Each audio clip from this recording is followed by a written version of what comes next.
Балалық шағым бақытты кезеңдерге толы болды. Әке-шешем, бауырларыммен қоса еркелейтін, шынтағымен сүйеніп тізесіне жантаятын атам мен аяқ-қолым серейіп жатса да еркелетіп, аяғына салып тербететін әжемнің ортасында өстім.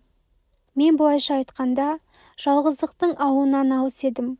Есейіп, ер жеткен шақта да ата-әжем қартайып, өмірден өткен кезде де мен табиғаттың заңына бағынып, бұл қайғыға да төздім. Жасарын жасап, асарын асаған, немере шөбере сүйіп, үлгерген ата-әжем бұл өмірден армансыз кеткен шығар. Ол кісілердікі той ғой деп өзімізді жұбаттық. Артында қалған ұрпағы өмірін жалғастырсын деп тіледік. Өмір өз ағысымен ағып жатты. Мен де теңімді тауып үйлендім. Әке-шешем ата-әжемнің орнын басты. Немере шөбере сүйді, қартайды. Ал мен үйленіп, 5 баланың әкесі атандым. Өмір осылай сырғып өте береді екен. Құдай қаласа, мен де әке-шешемнің, ата-әжемнің жасына жетермін. Немере шөберенің де қызығын көрермін деп жүргенмін. Алайда, осы қызықтың барлығын жалғыз көруді қаламаған едім. Данышпан халқымыздың әрбір айтылған мақал-мәтелінде бір шындықтың лебі есіп, терең даналық жатыр ғой. Әшейінде тереңіне үңіліп, жайшылықта мән бермейтін сөздеріміз өмірімізден орын алып, көзімізбен көргенде ғана мағынасын түсінеміз. Бәріміз де пендеміз ғой. Бұрын орта жолда атың өлмесін, орта белде қатының өлмесін деген мақалға мән бермейтінмін. Керісінше, кереке, әжуа етуге ұста едім. Орта жолда атың өлмесін дегенді түсінемін. Ал орта белде қатыны өлсе не болыпты? Қайта жақсы емес пе? Төсек жаңғыртып, жас иіске мас болатын деуші едім. Жақсы сөзге де, жаман сөзге де періште әумин дейді ғой. Менің сол бір кезде ойланбастан айта салатын сөздерімнен күндердің күнінде опық жеп өкінермін деп ойлаппын ба десеңші. Әйелім 5-ші перзентімізге жүкті кезінде қатты ауырды. Дәрігерлер әйелімнің денсаулығына қауіп төніп тұрғандығын, сондықтан жасанды жолмен түсік тастатуды ұсынды. Мен бұған келіспедім. Дәрігерлер қалайша мұндай шешімге келе алады?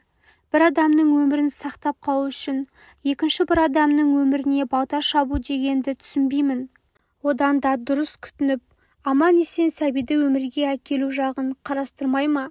Жалпы, дәрігерлердің ұсынысы көңіліме қонбады. Олардың ұсыныстарынан бас тартып, қағаздарына қол қоймадым. Әйелімді де басқа дәрігерлерге қаратып, емдеп жазамын деп өзіме серт бердім. Бірақ әйелімді аман алып қалу менің қолымда емес екен. Дәрігерлер іштегі бала үлкейген сайын әйелімнің де халі күрт нашарлап бара жатқанын айтумен болды. Ал әйелім де, қорықпа, маған түк те болмайды. Баламды аман-есен өмірге әкеліп алған соң емделемін. Екеуміз бірге балаларымыздың қызығын көреміз. Әлі ұзақ жасаймыз деп көңілімдегі күдікті сейілтпекке тырысты. Алайда, оның көздерінен бір ұшқын байқамайтынмын. Алыстан ғана жылтырап, көрінетін көз жанарынан оның аз ғана өмірі қалғандығын да байқау, көрер көзге қиын емес еді. Әлде бір алдамшы үміт оны өлімге қимағанымен, күн өткен сайын күдігім ұлғая түсті. Келіншегімнің айы күні жақындап, 5-ші перзентім аман-есен жарық дүние есігін ашты.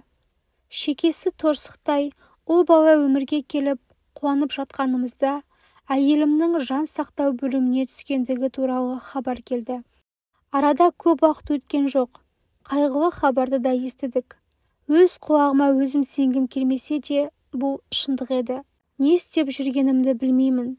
Ой деген жүйрік қой. Ендігі өмірім шеттей 5 баланың қамы не болмақ?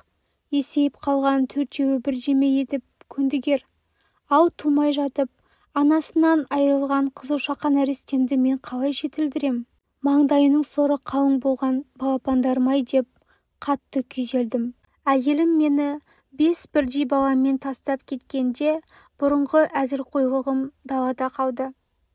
Осы сәтке дейінгі бақытты сәттерім бірден ғайып болғандай, қара түнектің арасында жалғыз өзім қалғандай жайсыз күй кештім. Тіпті әйелімнің соңынан жөнеуге де құмбыл едім. Бірақ еш жазығы жоқ балаларымның обалынан қорықтым. Олардың жастайынан анасынан айырылғаны аздай, енді жалғыз тірегі, сүйеніші, қамқоршысы әкелерінен айырылса күндері не болмақ? Мен әйелімнің соңынан аттансам олардың қиындығын арттыра түсемін ғой.